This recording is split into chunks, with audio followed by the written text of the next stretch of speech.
아멘. 성경을 대해서 한마디로 요약한다, 두 가지로 표현한다, 간략하게 표현한다라고 하면 첫째는 하나님의 사랑과 또 둘째는 이웃 사랑이라고 볼 수 있습니다. 십계명 같은 경우도 크게 두 가지로 나누어 본다면 첫 번째부터 네 번째 계명은 하나님 사랑에 대한 부분이고 또 다섯 번째부터 열 번째 계명은 이웃 사랑에 대한 부분으로 나누어져 있습니다.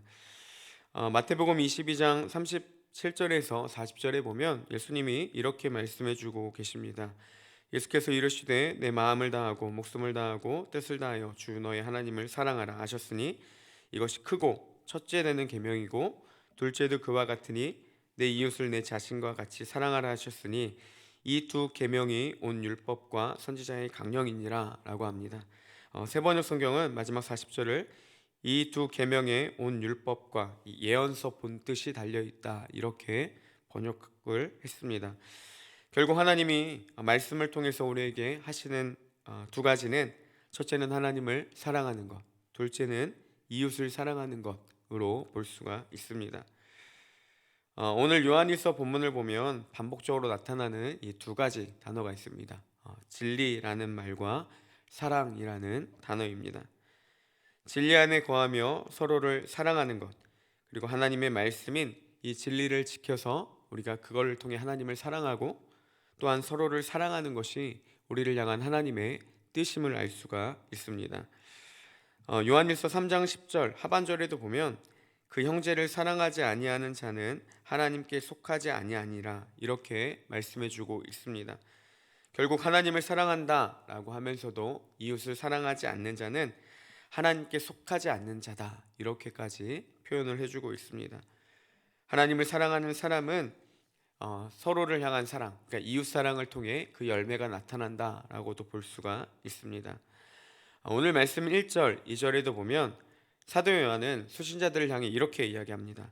내가 참으로 사랑하는 자 이렇게 표현을 하고 있고 또한 나뿐만이 아니라 진리를 아는 모든 자도 그리하는 것, 그러니까 그렇게 사랑하는 라고 표현을 하고 있습니다. 그러니까 자신뿐만이 아니라 이 진리를 아는 모든 자가 수신자인 이 교회를 사랑한다 이렇게 표현을 해주고 있습니다.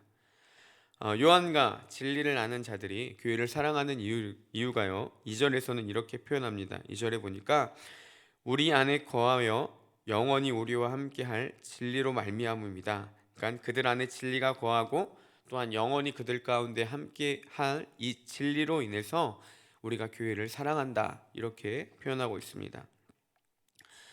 요한이 말하는 진리는 바로 예수 그리스도를 아는 것으로도 볼 수 있습니다. 요한 사도는 요한복음 1장에서 예수 그리스도를 말씀이라고 표현을 하고요. 진리는 예수 그리스도를 알고 믿고 그 안에 거하는 것을 말하며 또한 이 진리의 영이신 이 성령님의 인도하심을 받는 것을 진리다 이렇게 말하고 있습니다. 또한 특별히 이 요한의 문서들을 보면요, 이 성도 간의 사랑에 대해서 굉장히 많이 강조하는 것들을 볼 수 있습니다. 이것은 예수 그리스도의 중심의 바른 신앙을 가진 자라면 성도들 간의 사랑으로 나타나는 것은 마땅한 반응이다라는 것들을 보여주고 있는 것입니다. 예수님을 사랑한다면, 하나님을 사랑한다면 우리가 서로 사랑하는 것은 지극히 당연한 반응이라는 것입니다. 전에 이동호 목사님이 이 사람에 대해서요, 이 고슴도치라고 비유를 하셨습니다. 고슴도치가 외로워서 다른 고슴도치를 찾아가면 이 외로움이 치료가 되는 것이 아니라 서로의 가시에 찔려서 상처만 남기고 도저히 못 버텨서 서로가 다시 떠나게 된다 이런 이야기를 하면서 사람과 사람 간의 관계가에 이 외로움이 필요해서 서로를 찾아가지만 결국 서로에게 상처만 주고 다시 떠나게 된다 이런 표현을 들은 적이 있습니다. 어떻게 보면 사람은요 서로를 위로하기 위해 그리고 또 외로워서 찾아가지만 서로에게 상처만 주고 다시 떠나는 경우들이 많이 있습니다. 더 악화되는 것은 자신이 받은 상처를 타인에게 동일하게 주어서 더욱 큰 상처만 남기게 된다는 사실입니다. 받은 상처가 다른 이에게 더 큰 상처로 남기도 하지만 그 속에서도 우리 그리스도인들은 달라야 된다는 것이죠. 마치 상처 입은 치유자라는 책의 제목처럼 그 예수님처럼 우리가 비록 상처를 받았지만 다른 이들에게 동일한 상처를 주는 게 아니라 다른 이들의 아픔을 돌볼 수 있는 것, 이것이 바로 그리스도 아는 지식에 거하는 자들의 특징이라는 것입니다. 한때 교회 안에서 이슈됐던 말들 중에 이 가나안 성도라는 표현이 있습니다. 많이들 아시겠지만 가나안 성도는요, 이 가나안이라는 말을 거꾸로 해서 안 나가 성도입니다. 그러니까 예수님은 믿지만 교회는 나가지 않겠다. 그러니까 예수님은 좋지만 교회는 싫다. 이런 성도들입니다. 물론 그들의 신앙에는 충분한 문제가 있습니다. 그들이 이야기하는 어떤 이유든 간에 그 모든 이유가 자신들이 교회의 공동체를 거부하는 것은 합리화될 수가 없습니다. 하지만 그들이 교회의 문제들을 지적하는 것들에 대해서는 어느 정도 귀담아 들을 필요가 있습니다. 여러 가지 이유들이 있지만 이들이 교회에 안 나가겠다, 내가 신앙은 있지만 교회는 싫다라는 이유는 크게 단 하나입니다. 성경이 전하는 그리스도인들의 모습과 교회의 모습과 실질적인 교회 안의 모습은 너무나도 다르기 때문에 자신들이 상처를 받고 떠났다라는 것입니다. 그래서 예수님의 말씀은 좋지만 그 말씀과 전혀 다른 모습이 나타나는 교회의 모습이 싫어서 우리는 교회를 떠난다, 이렇게 이야기를 하고 있습니다. 사람은 함께하는 자리에는 늘 상처투성입니다. 저도 많은 상처를 주기도 하고 받기도 하며 좀 살아가는 것 같습니다. 목회자이면서도 때로는 이런 상처들로 인해서 다른 이들에게 상처를 주기도 하지만 또 한편으로 받은 상처로 인해서 사람들이 두려운 경우들도 많이 있습니다.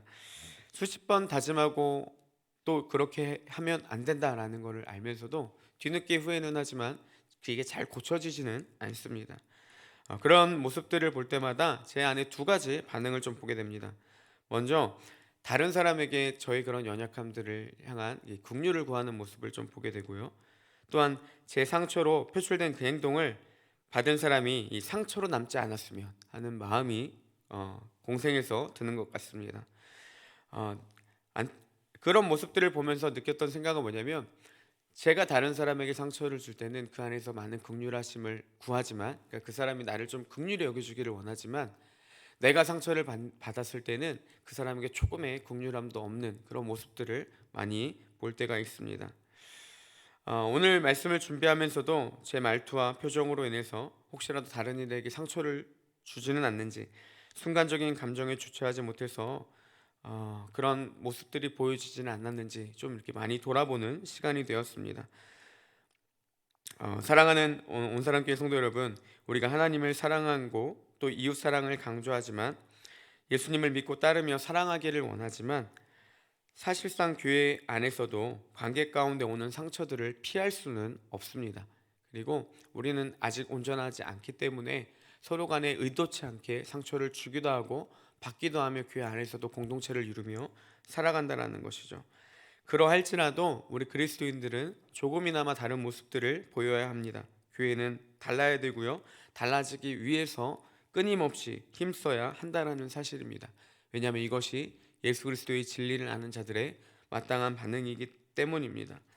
비록 내게 상처를 준 지체가 있더라도 예수님처럼 품고 이해할 수 있는 너그러운 마음이 있어야 합니다.